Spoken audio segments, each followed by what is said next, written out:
We were getting to a place where the Attorney General and I were both going to have to testify and talk publicly about it. And I wanted to know, was she going to authorize us to confirm we had an investigation?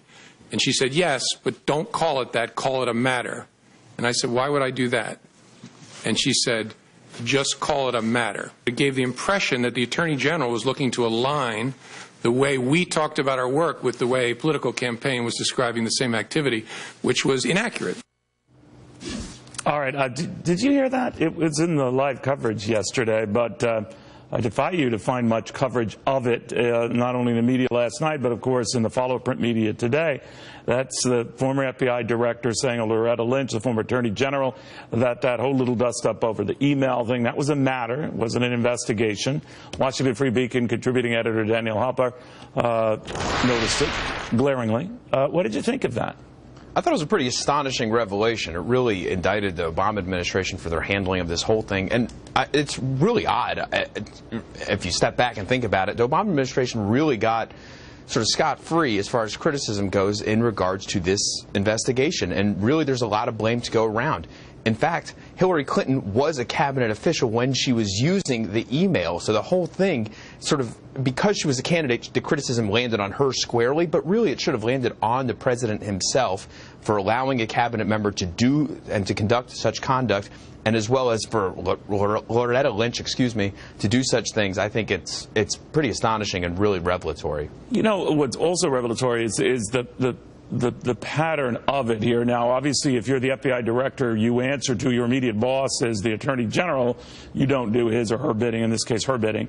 But that's sort of like the pecking order. But it occurred to me a little more than a few weeks later.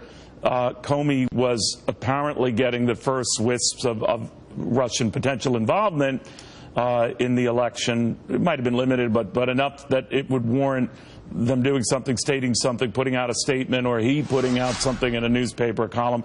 And President Obama himself reportedly nixed it, thinking that it would compound things, or that Hillary Clinton looked assured to win the election anyway. What do you make of just the Obama administration's role then in these two very interesting developments?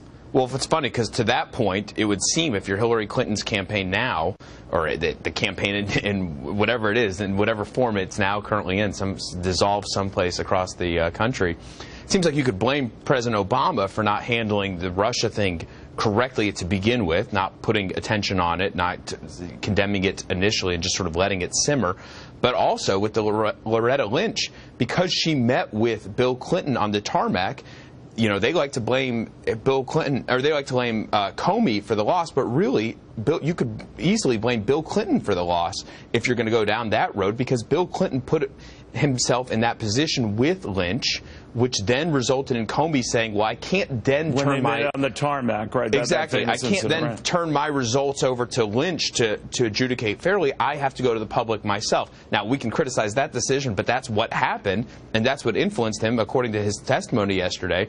And I think you could squarely blame Obama for Hillary Clinton losing, or Bill Clinton for Hillary Clinton losing, very, very convincingly, or at least just as convincingly as you could, you know, all the other factors that Hillary Clinton has found to blame. Now, you know, when you heard Comey talking about Russian involvement, and he has no doubt that there was Russian involvement, he has no doubt that it's offensive and patriotic, not the thing you do, etc., he did not say that it tilted the election. He did not say that it changed the results of the election, but that is always an underlying theme among many Democrats who argue that if not for that, Hillary Clinton would be president today. But that is not at all what he said.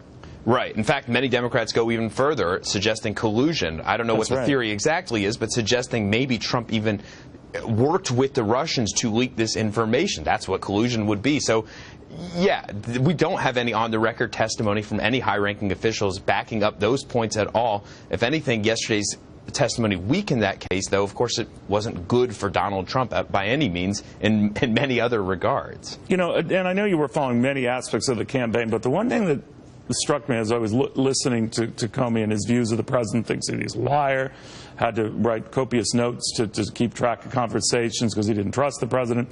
Had he not been fired, this is the same man who would have been spearheading this investigation into collusion, presumably what role, if any, the president might have had.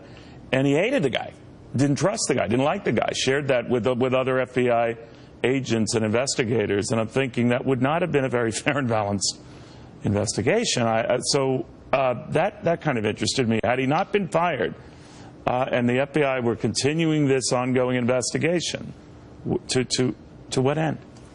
But of course, I mean, that's all true. But we don't know also Bob Mueller's personal views of Donald Trump. We don't know a lot of people's personal views on these things. But that seems a very tight fraternity, and you wonder if they share views. And given the effusive praise that Comey had of Mueller, you do wonder whether that is leading to something here.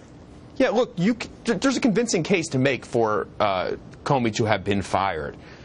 Where it breaks down, and the problem that the president's having is the way and the timing of the firing.